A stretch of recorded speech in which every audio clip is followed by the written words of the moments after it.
Hello, dear sports friends, and my podcast returns. Yes, fortunately, after a few days, not a few days, maybe a week or two without videos. Now I'm back, of course, and I have a few talking points to talk about, referring to Monday Night Raw, which took place last night on Staples Center, Los Angeles, California, and that was one amazing Monday Night Raw. It was literally the greatest Monday Night Raw since the shake-up, if not in 2017, even 2017. So I'll start in my top five moments, and I'm going to start from the bottom one. So Enzo and Cass, when it seemed that Cass was back with his teammate, with his friend, he turned heel again, and it was like, as we say here in Bulgaria, it is a Turkish film. I guess that's not only us who say that. It was so sad, but it was really clever by Big Cass, and Enzo really hurts. So not too much to say about this, but I don't know if it is going to turn into a feud, but okay, I think Cass has a future in the WWE, and a big future in the WWE, but there's not much to talk about it. So yeah, probably can probably say that the Big Cass is right about it, because he has a future and Enzo is just holding him back. Okay, moving on to the next one. It was the tag team match, a pretty solid tag team match. Hardy Boys and Finn Balor against the tag team champions Cesaro and Sheamus, and Elias Samson.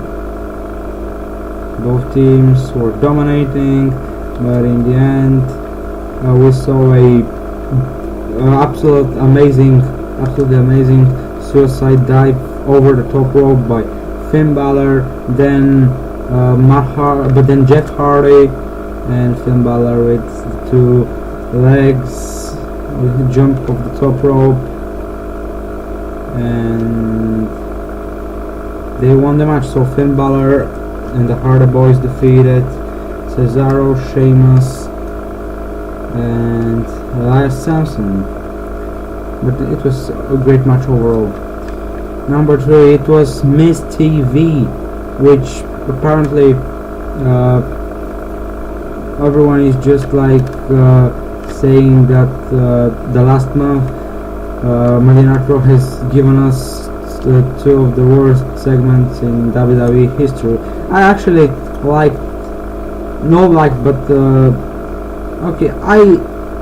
I enjoyed this segment because I found it funny, and sometimes you need to have something funny in those kind of shows. I mean, okay, when we were in the Attitude Era, it was just like, explosions, blood around, but it's not really fun, and people nowadays want to see some fun because you see everything real and serious when you go to a basketball match or a baseball game or a football game.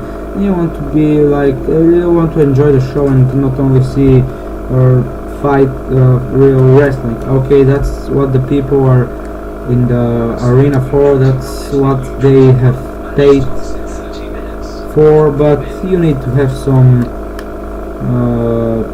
you need to have something funny, you need to have some fun, and LeVar Ball brought us fun, even though I don't like him as a person. No way he could, and no way he can beat Michael Jordan one-on-one. He has played in the NFL, so I don't think, maybe he's he didn't get the sport right. Maybe but no way he can beat Michael Jordan. Even if he played basketball, no way he can beat Michael Jordan. And then Ambrose came, and we saw a six-man tag team match. Miz, Curtis Axel, and Bo Dallas facing Dean Ambrose. And who was it? Dean Ambrose. And Heath Slater and Rhino, and actually Miz with his new friends Curtis Axel and Bo Dallas won this one. So yeah, congratulations to the Miz. He hasn't had defense of the Intercontinental Championship yet, but I don't think by the last few shows we've seen, I'm not seeing a chance for him to make another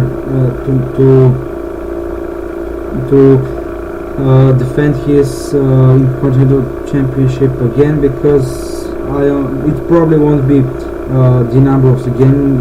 Kurt Angle won't give us another rematch, and there's not really another player, because Braun Strowman, now Finn Balor, Bray Wyatt, and Roman Reigns and Seth Rollins are Universal Championship material. So is Braun Strowman, and there's no one left really. I mean, there may be amazing wrestlers in Raw roster, but their secondary, their jobbers are awful. They're just crappy, because their secondary roster is like who could fight Miz for the Intercontinental Championship at Great Balls of Fire. I cannot think of a player who deserves that kind of match,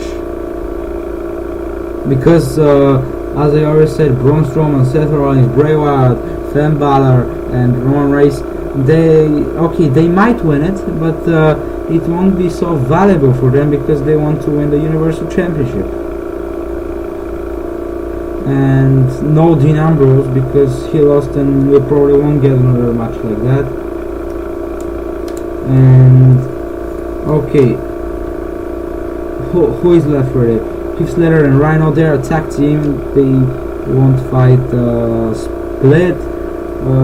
Kalisto, I like Kalisto, but WWE is not gonna give him another rush soon. R-Truth or Goldust, they are busy doing their stuff, beating the crap out of each other, and no wrestler really deserves Intercontinental Championship opportunity. So we're probably gonna see a lot of shows with Miz wearing that belt over his waist. Another topic from tonight's Raw was the big one, actually, Brock and Samoa Joe, and that was an amazing that was an amazing night of the feud, because firstly Samoa Joe Coquina clutched Paul Heyman backstage, and then Coquina clutched Brock Lesnar during his entrance, but it was that kind of a Coquina clutch that it was like Brock didn't really hurt, because wrestling is not really it's some people call it fake, and they probably will say that he is not hurting, but his face was red, man. 9 times out of 10, I would say this is real, although I know it isn't. But that was oh my god, that was oh my god moments. Hit the like button if you think that was a oh my god moment. That's just a Kina clutch, oh my god. I'm not surprised Samoa Joe has won so many matches and so many title opportunities with that Kina clutch. Well, let's remind you that he won at Extreme Rules, the 5-way match, using the Kina clutch. He Kina clutched Paul Heyman twice now. He Kina clutched Roman Reigns, and he has Kina clutched pretty much everyone in Monday Night Raw.